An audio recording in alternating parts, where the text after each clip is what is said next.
Shalom Bapak Ibu, sekali lagi saya beritahu buat saudara selamat sore kembali bersama dengan saya. Nah, yang saya bagikan pada musim terakhir ini adalah saya beritahu musim baru yang ada dalam saudara dan saya. Mari Bapak Ibu kita membaca sekali lagi Pengkhotbah 3 yang tidak asing lagi ayatnya ayat 1 sampai 6. Pengkhotbah 3 ayat 1 sampai 6. Firman Tuhan berkata, Bapak Ibu, untuk segala sesuatu ada waktunya. Untuk segala sesuatu ada masanya. Untuk apapun di bawah langit ada waktunya. Ada waktu untuk lahir, ada waktu untuk meninggal, ada waktu untuk menanam, ada waktu untuk mencabut yang ditanam, ada waktu untuk membunuh, ada waktu untuk menyembuhkan, ada waktu untuk merombak, ada waktu untuk membangun. Ada waktu untuk menangis, ada waktu untuk tertawa, ada waktu untuk meratap, ada waktu untuk menari. Ada waktu untuk membuang batu, ada waktu untuk mengumpulkan batu. Ada waktu untuk memeluk, ada waktu untuk menahan diri dari memeluk. Ada waktu untuk mencari, ada waktu untuk membiarkan rugi, ada waktu untuk menyimpan, ada waktu untuk membuang. Mari saudara yang di rumah saudara, mari kita membaca kembali naik ke ayat 14, itu dia. Sekali lagi. Pengkhotbah 3 ayat 14 berkata, Aku tahu bahwa segala sesuatu yang dilakukan Allah akan tetap ada untuk selamanya. Itu tak dapat ditambahkan dan tak dapat dikurangi. Allah berbuat demikian supaya manusia takut akan Dia. Maksud saya begini, saya beritahu bahwa saudara pada sore hari ini, saya beritahu bahwa terjemahan bahasa Indonesia mengatakan untuk segala sesuatu ada masanya. Untuk segala sesuatu ada masanya di dalam terjemahan bahasa Indonesia. Itu dia. Nah, untuk terjemahan bahasa Inggris adalah bilang begini saudara. Untuk apapun yang terjadi dalam hidup ini, itu ada musimnya. Saya beritahu, dalam terjemahan bahasa Indonesia segala sesuatu ada masanya. Tetapi saya beritahu bahwa saudara kalau diterjemahkan adalah begini. Untuk apapun yang terjadi dalam hidup ini ada musimnya. Nah, saya beritahu bahwa saudara, lalu untuk apapun yang terjadi di bawah langit ini, saya beritahu bahwa saudara, ada tujuan. Nah, di bawah langit ini ada tujuan, Bapak Ibu, sekali lagi. Nah, yang ini Anda dan saya beritahu bahwa saudara, Anda dan saya harus pahami dengan betul. Anda dan saya harus pahami dengan betul. Karena kenapa? Saya beritahu bahwa saudara, Anda dan saya harus pahami dengan betul bahwa hidup yang kita jalani ini adalah sebuah musim. Nah, saya beritahu kepada saudara, hidup yang kita jalani adalah sebuah musim. Karena semua musim berganti, Bapak Ibu. Semua musim berganti, saya beritahu kepada saudara. Sekali lagi, pada akhirnya dari ayat yang kita baca ini adalah begini, saudara dan saya, dibutuhkanlah jangan menyerah dalam kehidupan. Karena kehidupan ini adalah musim. Semua musim berganti. Artinya musim berganti, saudara dan saya nggak harus menyerah, tetap berjalan bersama Tuhan, karena kita percaya bahwa Tuhan kita adalah Tuhan yang luar biasa, yang membimbing kita masuk dan keluar. Nah, saya beritahu saudara, Anda dan saya harus memahami ini, bahwa saya beritahu bahwa karena kita menjalani kehidupan adalah sebuah musim. Makanya saya beritahu saudara, yang kemudian Alkitab katakan begini, berupaya untuk menjelaskan saudara dan saya kepada kita, apapun yang terjadi di bawah langit itu ada tujuannya. Nah, Alkitab berupaya untuk menjelaskan saudara dan saya, justru di bawah semuanya itu ada tujuannya. Nah, saya beritahu bahwa saudara, jadi Tuhan bukan tipikal pribadi yang bekerja dalam hidupnya kita. Nah, saya beritahu bahwa saudara, tangkap baik-baik. Jadi Tuhan bukan tipe pribadi yang iseng bekerja dalam hidup kita. Saya beritahu bahwa saudara, Tuhan gak iseng-iseng gitu aja hidup dalam kita. Makanya saya beritahu bahwa saudara, jadi Tuhan bukan Tuhan yang punya tipikal pribadi yang iseng bekerja dalam hidup saudara dan saya. Karena begini, di dalam hidup ini tidak ada yang disebut dengan faktor kebetulan. Di dalam hidup ini tidak ada faktor yang kebetulan. Karena begini Bapak Ibu, karena saya beritahu, karena apapun yang Anda dan saya hadapi, alami sekarang ini, di samping ini, hanya sebuah musim yang berikutnya. Alkitab katakan begini, Alkitab bilang begini, bahwa ada Tuhan punya tujuan di situ. Setiap maksud apapun ada tujuan. Alkitab bilang di situ. Alkitab katakan begini sekali lagi, bahwa kata tujuan diambil dari kata bahasanya adalah hepes, itu dia. Nah, saya beritahu saudara, kata tujuan itu diambil dari kata hepes. Hepes punya dua arti Bapak Ibu. Yang pertama, itu dia, saya beritahu, yang pertama tujuan, itu kata hepes. Yang kedua, saya beritahu, yang kedua adalah begini, bahwa di dalam hidup kita punya nilai. Saya beritahu saudara, kata hepes itu yang pertama punya tujuan. Yang kedua adalah begini, bahwa saudara dan saya adalah orang bernilai dalam hidup. Saudara dan saya adalah orang-orang yang punya nilai hidup yang luar biasa. Justru saya beritahu bahwa saudara, bahwa begini, dalam tujuan Tuhan ada nilai yang berharga yang tertera di dalamnya. Saya beritahu sekali lagi, tangkap baik-baik Bapak Ibu di rumah, bahwa dalam tujuan Tuhan ada nilai berharga yang tertera di dalamnya. Nah, justru itu saya beritahu bahwa saudara, makanya dalam perjalanan hidup saudara dan saya harus berfokus, itu dia. Saya beritahu dalam upaya begini. Saya beritahu, belajarlah di setiap musim. Kedewasaan kita bergantung pada keberanian kita memutuskan belajar. Saya beritahu dalam setiap musim. Saya beritahu saudara sekali lagi. Saya ulang sekali lagi. Makanya dalam perjalanan hidup orang harus berfokus dalam upaya untuk tetap fokus pada Tuhan. Belajarlah di setiap musim. Karena kedewasaan kita bergantung pada keberanian kita yang memutuskan untuk belajar dalam setiap musim. Nah, Alkitab bilang, sebab waktu Anda dan saya belajar pada setiap musim, biasanya Anda dan saya akan menemukan tujuan Tuhan. Nah, kalau saudara belajar artinya saudara akan menemukan sebuah tujuan. Makanya saya beritahu bahwa saudara, ayat yang dipakai, nah ini dia. Saya beritahu bahwa saudara, sekali lagi, justru di dalam ini, saya beritahu bahwa saudara sekali lagi, saudara dan saya begini, di dalam kehidupan ini, saya beritahu bahwa saudara, Tuhan ingin menghancurkan rencana kita agar rencana kita tidak menghancurkan kita. Nah, saudara tangkap baik-baik di rumah. Saya beritahu bahwa saudara, Tuhan menghancurkan rencana kita agar rencana kita tidak menghancurkan diri kita. Makanya saya beritahu bahwa saudara, rencana Tuhan harusnya berjalan daripada rencana saudara dan saya. Nah, Alkitab katakan begini Bapak Ibu sekali lagi, bahwa di ayat yang kita baca tadi adalah begini. Sebuah prinsip, itu dia. Di ayat pengkhotbah 3 ini, saya beritahu bahwa saudara, prinsip untuk menangkap waktu Tuhan adalah hati yang lembut. Itu prinsipnya. Saya ulang kembali, prinsip menangkap waktu Tuhan adalah hati yang lembut. Karena Tuhan menuntun kita lewat hati. Karena Tuhan berdiam di hati saudara dan saya. Makanya begini, prinsip untuk menangkap waktu Tuhan dengan lembut. Karena kenapa? Tuhan menuntun kita lewat hati. Karena Tuhan berdiam di hati saudara dan hati saya. Justru itu saya beritahu bahwa saudara, mengerti waktu Tuhan sering merupakan salah satu kunci kehidupan. Saudara tahu baik-baik. Mengerti waktu Tuhan sering merupakan salah satu kunci untuk mengambil tindakan yang tepat. Waktu saudara mengerti waktu Tuhan, saudara mengerti Tuhan, saudara akan memutuskan dan mengambil, itu dia, waktu yang tepat. Justru itu saya beritahu bahwa saudara, kadangkala kita tidak bisa memutuskan waktu yang tepat. Karena kenapa? Penghalang hati kita adalah mata kita. Karena mata kita terbuka lebar-lebar, tapi hati kita tertutup rapat-rapat. Harusnya hati saudara dan saya terbuka lebar-lebar untuk berpindah pada tahun yang berbeda. Karena Tuhan kita adalah Tuhan yang tidak merancangkan kecelakaan. Tuhan kita tidak merancangkan sakit penyakit. Tapi Tuhan kita merancangkan damai sejahtera. Justru itu saya beritahu bahwa saudara, jika saudara dan saya tahu musim apa yang terjadi, maka kita dapat melakukan persiapan sehingga kita juga siap menghadapi perubahan yang terjadi pada musim yang akan datang. Nah, kita siap dalam musim yang akan datang. Justru itu saya beritahu bahwa saudara, dalam pergantian musim, dalam setiap pergantian musim, saya beritahu bahwa saudara, Tuhan selalu memiliki tujuan. Setiap pergantian musim, Tuhan punya tujuan.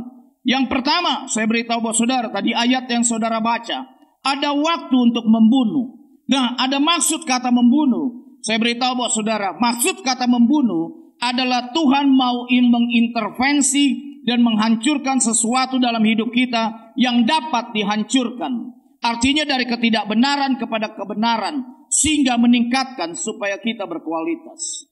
Itu dia. Saya beritahu bahwa saudara sekali lagi, ada waktu untuk membunuh, ada waktu saya beritahu ini adalah Tuhan mau intervensi saudara dan saya. Seharusnya Tuhan dan Roh Kudus lebih banyak mengintervensi saudara dan saya, bukan manusia yang mengintervensi saudara dengan saya. Nah, ada kata lagi muncul di pengkhotbah itu, ada waktu untuk menyembuhkan. Nah, saya beritahu bahwa saudara ada waktu untuk menyembuhkan. Maksud kata menyembuhkan Bapak Ibu sekali lagi adalah begini. Saya beritahu maksud kata menyembuhkan adalah begini. Adalah utuh, matang dan dewasa dan teruji. Nah, saya beritahu bahwa saudara itu dia. Saya beritahu menyembuhkan bukan hanya pemulihan saudara sakit. Tapi waktu saudara melihat, waktu saudara menghadapi sakit penyakit atau saudara menghadapi tekanan, saudara bisa lihat ada waktu untuk menyembuhkan. Artinya begini, Tuhan mau membuat saudara matang dan dewasa dan teruji. Dalam tekanan, dalam sakit penyakit, dalam menghadapi masalah. Ini dia katanya, ada maksud kata menyembuhkan. Ada waktu untuk menyembuhkan. Artinya saudara dan saya disembuhkan karena kenapa? Saya beritahu bahwa saudara, pemulihan terjadi dalam hidup saudara. Kesembuhan terjadi pada hidup saudara. Ada sebuah yang saya bahasanya, saya katakan ada satu muatan iman dan ada satu muatan harapan. Karena pengharapan selalu ada buat saudara dan saya. Justru itu saya beritahu buat saudara, untuk hidup benar, semua mulai dari hati. Karena kenapa? Diputuskan untuk dari hati kita dalam melihat hal yang kelihatan atau melihat dari hal-hal yang rohani. Saya ulang kembali saudara, untuk hidup benar, semula mulai dari hati kita, diputuskan oleh hati kita dalam melihat hal-hal yang kelihatan pun dan yang melihat hal-hal yang rohani.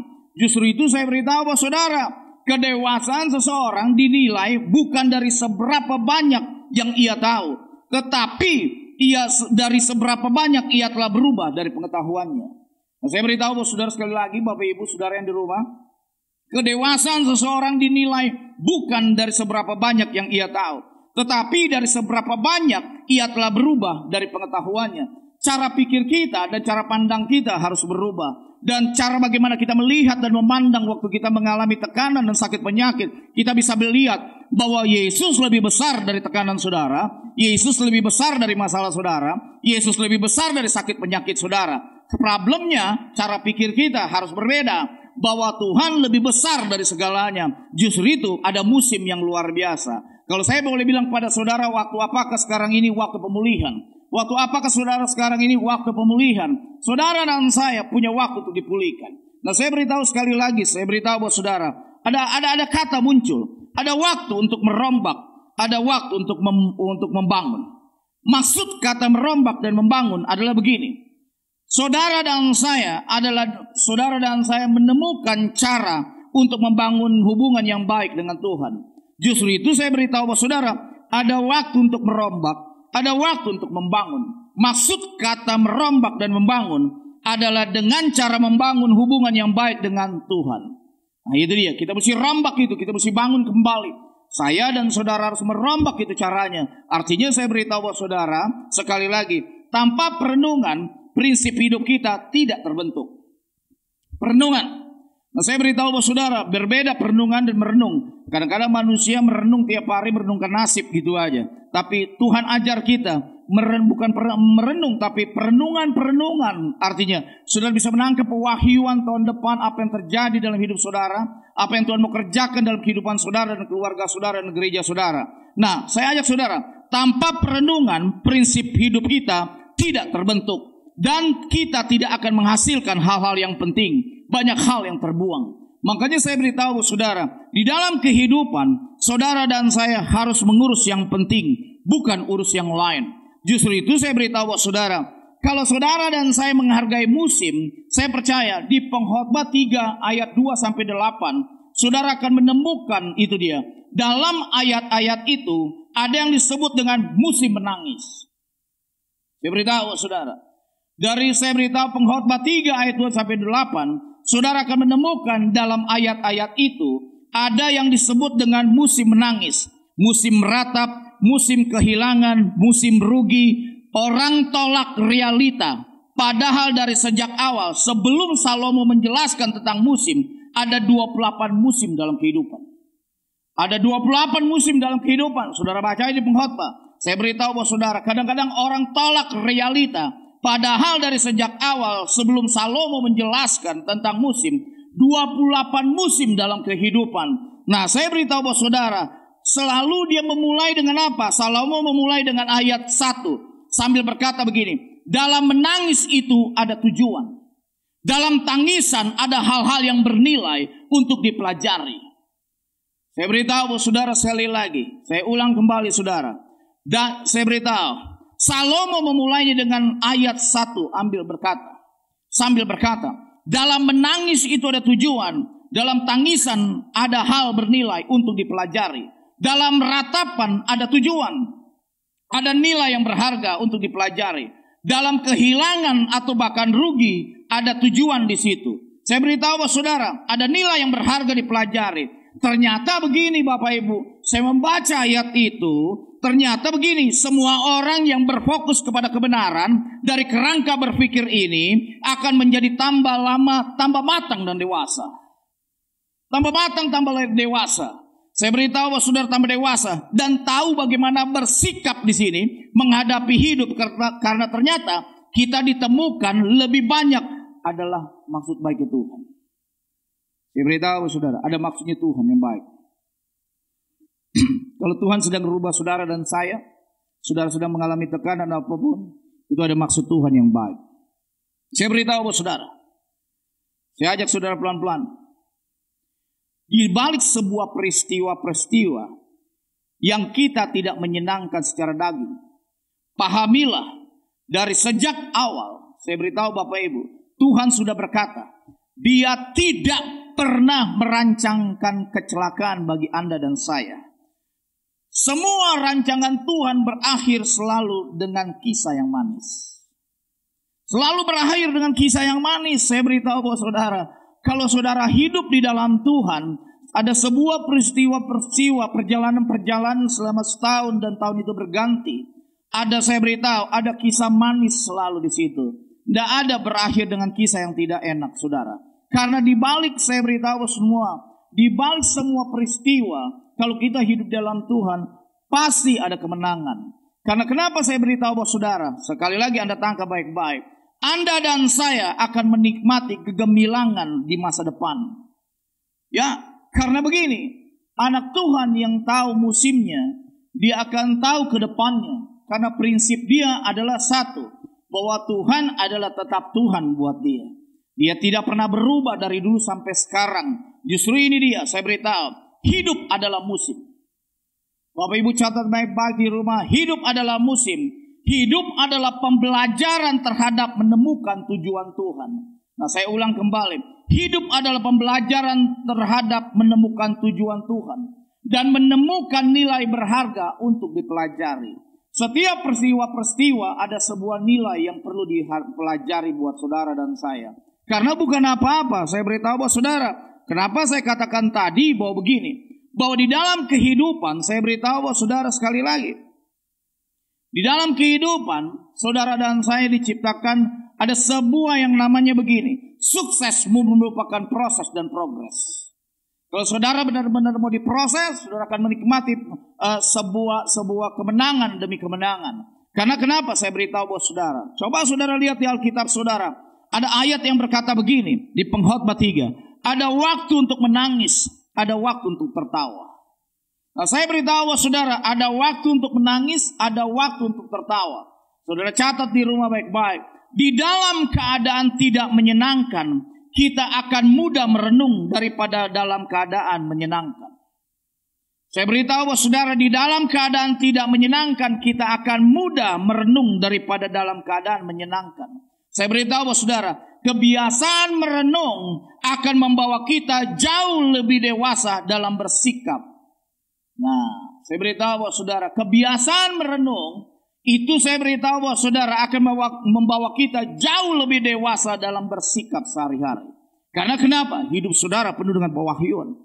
Hidup saudara berjalan dengan revelation-nya Tuhan. Justru itu saya beritahu bahwa saudara sekali lagi, ada waktu untuk menangis, ada waktu tertawa. Mungkin hari-hari yang bagaimana saudara bisa tertawa, saudara hidup senang. Tiba-tiba dikejutkan dengan masalah, saudara menangis. Justru itu saya beritahu bahwa saudara Bapak Ibu kembali.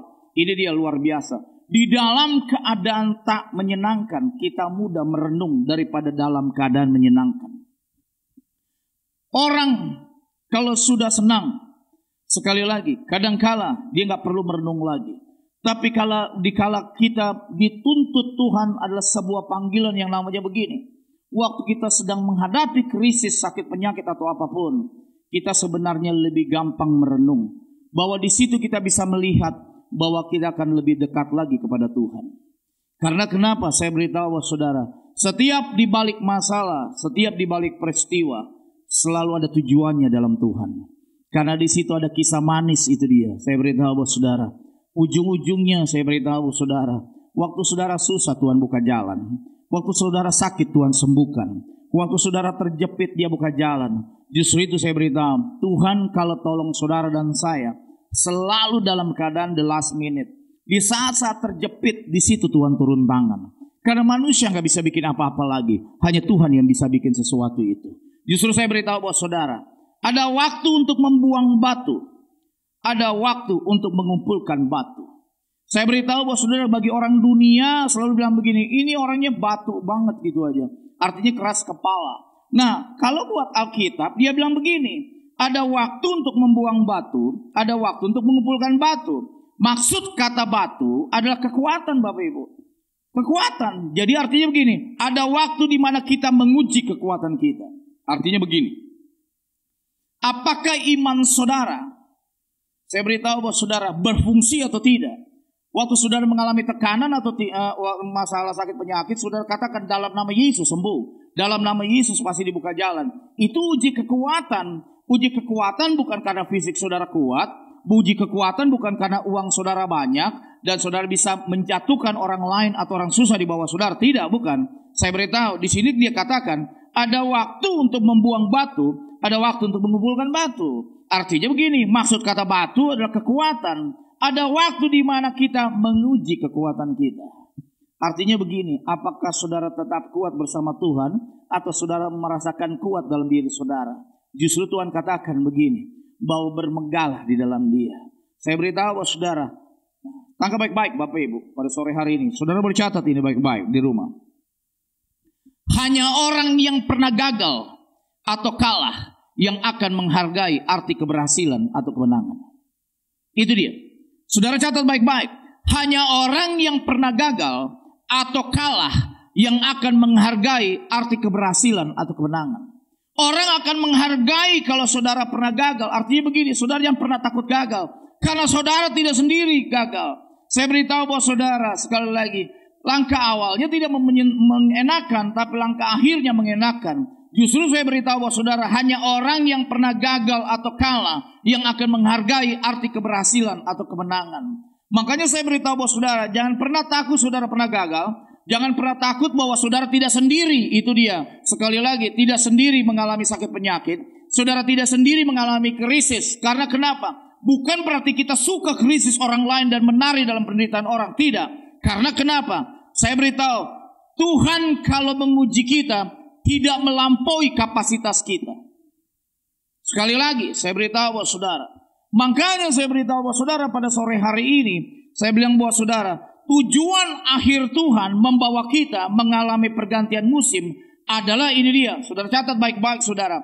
Tujuan akhir Tuhan membawa kita mengalami pergantian musim adalah kita memiliki eksistensi yang terus-menerus sehingga tidak tergoncangkan dalam prinsip kebenaran dan mampu melakukan kebenaran.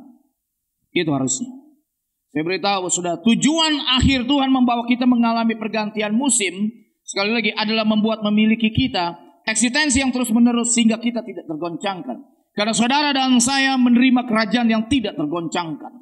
Sekali lagi saya beritahu buat saudara. Nah, saya beritahu buat saudara, saya pesan buat Bapak Ibu untuk keluar di tahun 2020 dan masuk 2021. Ini kuncinya.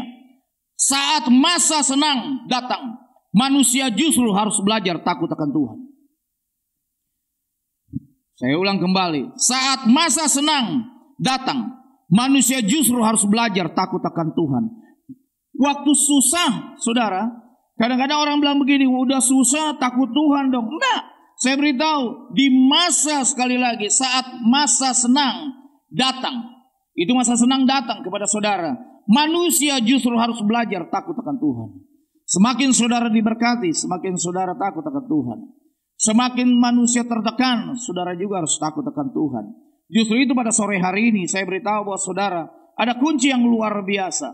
Bapak Ibu yang baik, harusnya saudara dan saya menemukan tujuan Tuhan. Diperlukan upaya untuk melakukan pencarian di sana. Ada sebuah pencarian di sana Bapak Ibu.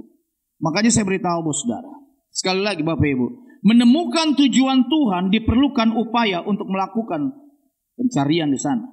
Nah, saya ada di posisi terakhir dalam khotbah saya. Memahami hal yang bernilai. Karena kenapa? Memahami hal yang bernilai yang sudah Tuhan maksudkan untuk kita pahami dalam hidup ini dibutuhkan adalah kerja keras. Saya beritahu, kerja keras untuk berdoa, tetap kerja keras. Bekerja di kantor, bisnis silakan saja. Yang penting satu, saudara tetap berdoa. Saudara berpindah di tahun yang berbeda, saudara berdoa. Tangkap suara Tuhan. Dan percayalah bahwa Tuhan adalah Tuhan yang tidak meninggalkan saudara. Makanya dia bilang begini. Saya beritahu saudara, tangkap baik-baik, saya pesan saudara. Mari, sore hari ini, saya berbagi kepada saudara. Saya berbagi kepada saudara, ada keuntungan-keuntungan yang bakal kita dapat kalau kita berani menghargai musim kehidupan. Ada hal, saya beritahu kepada saudara. Nah, tangkap baik-baik ya, saya akan terakhir Bapak Ibu. Sore hari ini saya berbagi kepada saudara. Ada keuntungan-keuntungan yang bakal kita dapat kalau kita berani menghargai musim dalam hidup. Karena begini Bapak Ibu, kalau kita berani berjerih payah, cari tahu apa tujuan Tuhan buat saudara punya hidup. Saya ulang. Kalau saudara dan saya berani berjerih payah, cari tahu apa tujuan Tuhan buat saudara punya hidup. Karena kenapa? Berjerih payah untuk memahami nilai berharga yang Tuhan berupaya untuk jelaskan kepada kita adalah ini dia. Ayat 10, saya beritahu saudara. Ayat 10 ada banyak keuntungan yang bakal kita dapat. Mari kita langsung lihat situ ayat 10. Pengkhotbah 3 ayat 10. Aku telah melihat pekerjaan yang diberikan Allah kepada anak-anak manusia untuk melelahkan dirinya.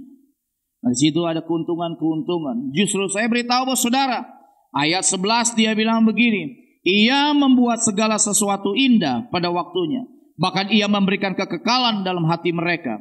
Tetapi manusia tidak dapat menyelami pekerjaan yang dilakukan Allah dari awal sampai akhir.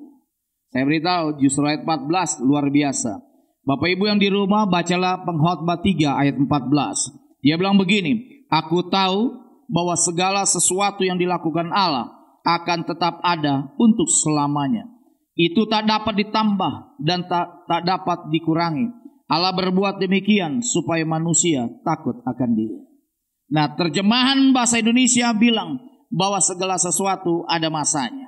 Tetapi terjemahan bahasa Inggris dia bilang begini, untuk apapun yang terjadi dalam hidup ini, itu ada musimnya. Jadi saya beritahu saudara, tahun depan adalah musimnya Tuhan memberkati saudara, memberikan pemulihan buat saudara. Sekali lagi Bapak Ibu, selamat datang di tahun 2021. Hadapilah tahun 2021 tetap mengandalkan Tuhan. Karena Tuhan selalu membuat indah pada waktunya. Tetap semangat Bapak Ibu. Tetap berkata kepada Tuhan bahwa tanpa Tuhan kami gak bisa bikin apa-apa. Karena ada Tuhan kami bisa buat apa-apa.